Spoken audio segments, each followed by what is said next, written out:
Republican North Texas Congressman Keith Self of McKinney. Thank you so much for joining us. We appreciate it.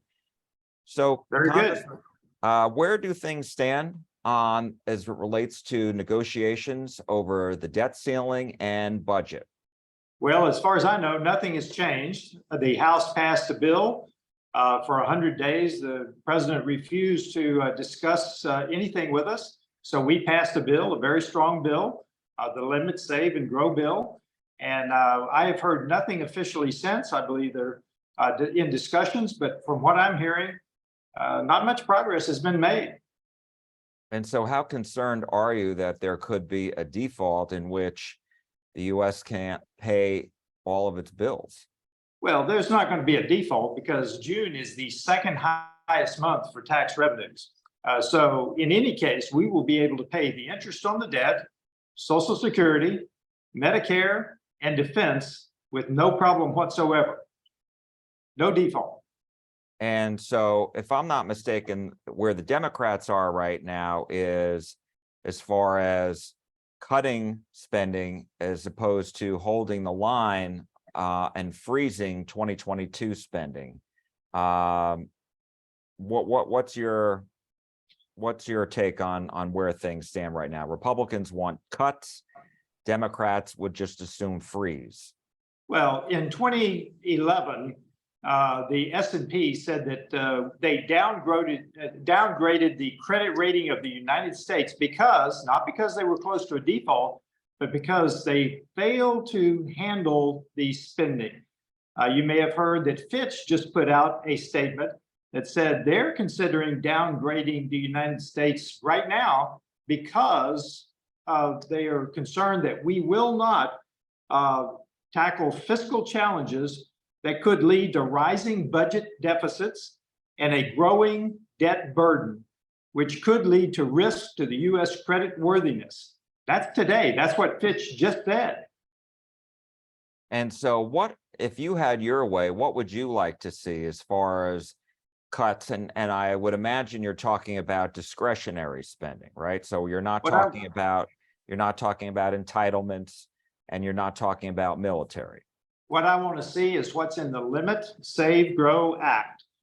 We have put forth reasonable, sensible cuts to the budget of the United States in exchange for a very small increase in the debt ceiling over a short period of time, but we must get control of the spending. There's a CNN poll out that says that 60% of Americans agree with the Republicans that we need to have responsible spending cuts in exchange for any debt ceiling increase. Have you had a chance to talk with your Democratic colleagues about this, and what are they telling you?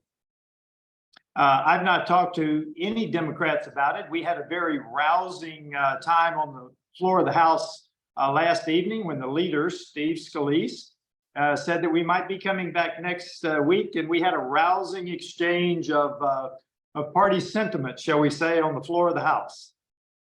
And what about work requirements? I understand that that's one of the sticking points by Democrats. Well, there are two that I think are probably going to be meaningful to the Democrats. Work requirements are certainly one. And history will tell you, Jack, that if we have work requirements, it adds to the workforce. People get a job. I've always said the best social program is a job.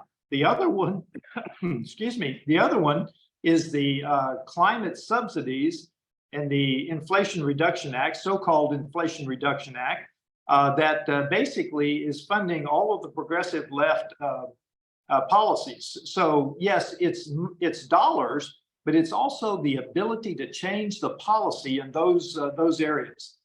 So that's very important. So the Republicans are seeking changes to that act. Absolutely. We are seeking to repeal some of the subsidies for the hardcore progressive left projects that are in that bill. Absolutely. And we're talking about hundreds of billions of dollars.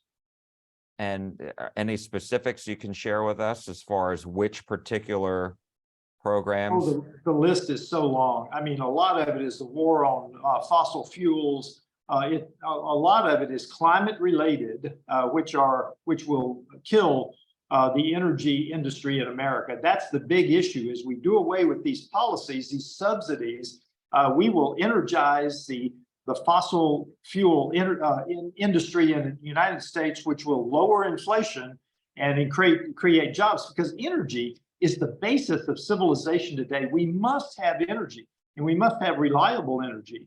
And wind and solar are just not that. Texans know that. We had a disaster, both one hot and one cold in the last few years. We know that renewable energy is just not reliable energy.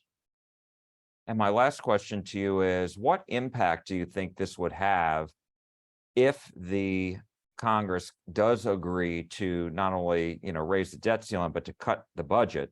What impact would that have on the inflation that all Americans have been feeling for the last year and a half?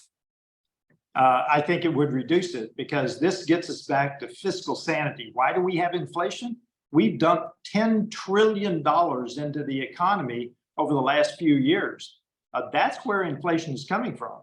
It's coming from the money that's been added to the economy. So we start soaking that out of the economy. This will do a better job than any rate increase that the Fed's trying. This will get us back on the road to fiscal sanity. Jack, we have a republic to save here. We are absolutely, totally out of control with our spending. There have been Republican majorities for the last 16 of the last 22 years, and yet we've gone from 10 trillion in debt to 32 trillion. This Republican majority is united, and I believe that the Republican unity in this subject has been the one thing that has changed this city in the last few years. Congressman Keith Self of McKinney, thank you so much for joining us. We appreciate it. Thank you so much.